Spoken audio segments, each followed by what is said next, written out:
Hey Gripsters, this is Andy from the Cavity, and today's tutorial, well, the birds are giving me an opportunity to do a quick sort of a few product recommendations and a tutorial into removing that nasty stuff, bird deposits, bird poo. I'm not going to call it bird lime because bird lime actually is something totally different. Okay, but that's what we're going to look at. Okay, the safe methods, okay, for removing this very, very nasty and potentially damaging phenomenon that the birds bring into the detailing world. So let's play a bit of music and crack on.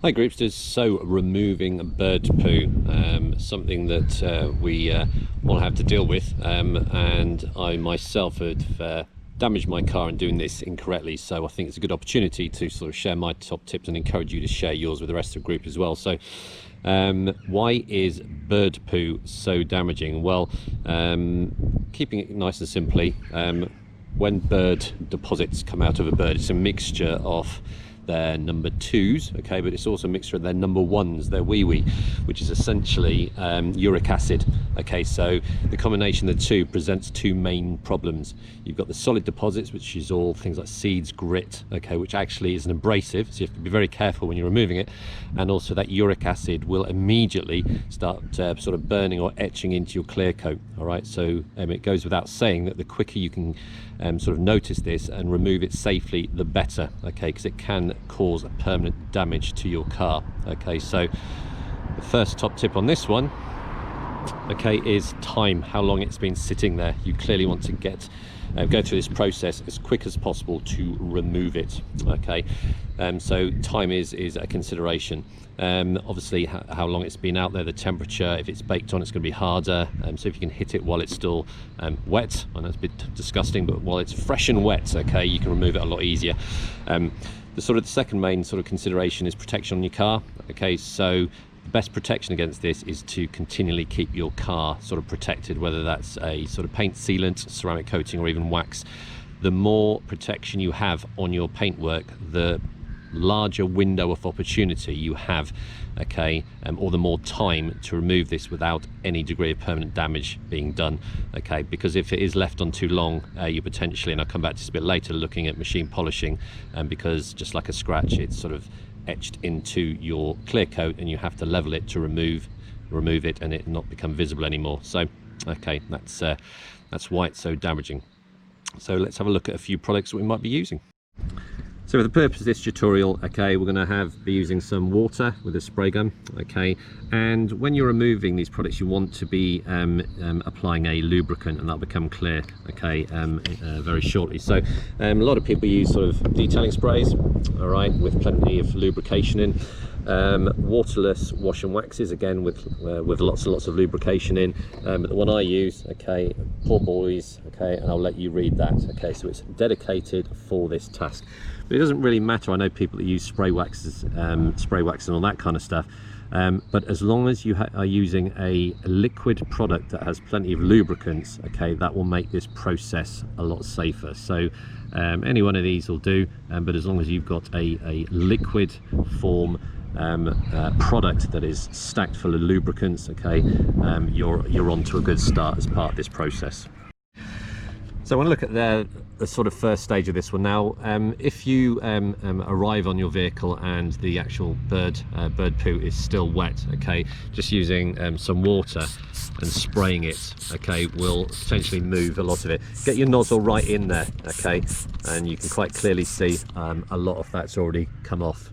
Again with this one, all right, I wouldn't recommend using a jet washer because essentially you're forcing that grit in, okay, but a lot of the time, okay, most of it will come off. But as you can see with these ones, they've been left here quite some time. Okay, so we're going to sort of take it a bit further and start applying some product and the technique I'm about to show you. Okay, but like I said, some of the time that process on itself will work.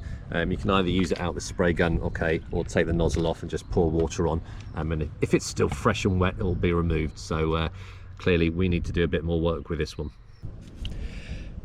So as we've just seen, the first stage we want to try and do is remove it just with a bit of water. Okay, and yeah, that's removing quite a lot of it. Okay, but as you can see, there's still some there. Okay, now the first thing and the mistake I've made in the past is I've got a product, all right, I've sprayed it onto the actual sort of area and wiped it straight off, and I've scratched my car. That is all little bits of grit. Okay, so only apply a sort of wiping motion if you really have to, and this technique I'm going to show you will hopefully avoid that. So if you're working on a vertical, you're gonna, when you're spraying your product on, you might have to put a cloth underneath, okay, but this is quite flat. So the first stage, I'll do this quick, it's not rocket science. Okay, you are going to apply your product, okay, onto the actual contaminated area. And what I do is I spray onto my microfiber the product and place it over the actual contaminated area, and I'm just applying a gentle tapping action. I'm not wiping it. As soon as you start wiping it, you're potentially going to scratch your car, and I'm just going to dab this very gently down, and I'm using the microfiber's ability to sort of, you know, with that sort of open-ended construction of the microfiber, it's like a clawing action. It's going to actually sort of claw into it, lift it and suspend it in the microfiber. Okay, so we're taking it away. So we'll do that one.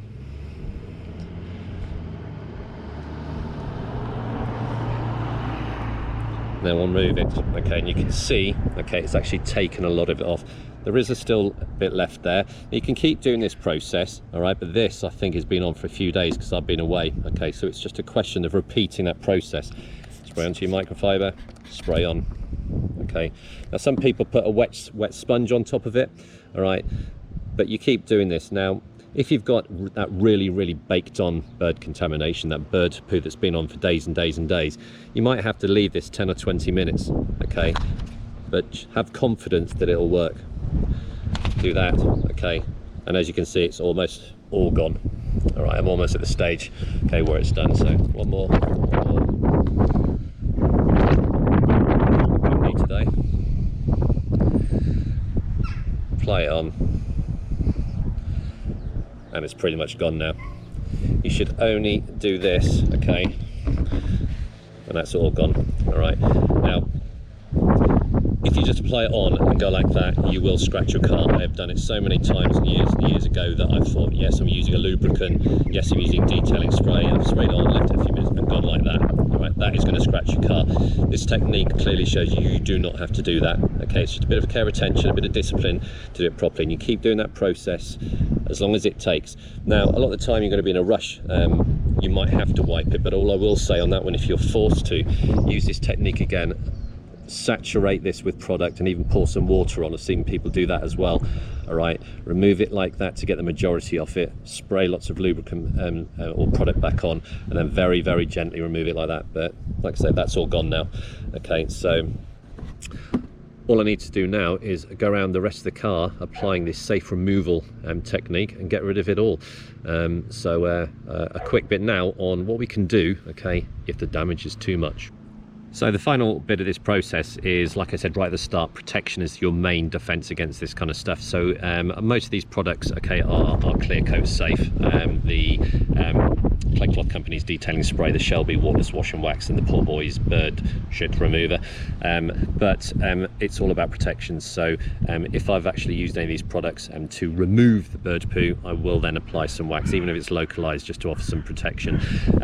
But it all goes back to sort of prep work and putting the time and effort in, okay, to protect your car, gives you longer, okay, etc. Now if we'd have got the time to the point, okay, where we'd been doing that area there, and you can actually see some etching, you're down to machine polishing.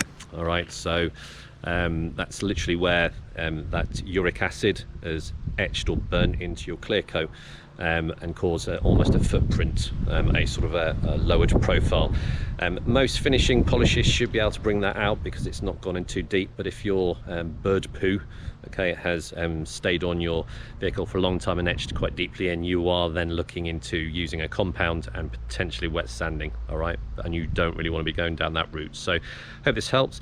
As ever, I'm really interested in seeing what your top tips are for removing bird poo. Okay, so please share them. All right, it's a learning sort of cycle for us all. So hope you found this interesting. Comments welcome below. Okay, and remember to check us out on YouTube and subscribe. So Andy from the Car Boutique, take care.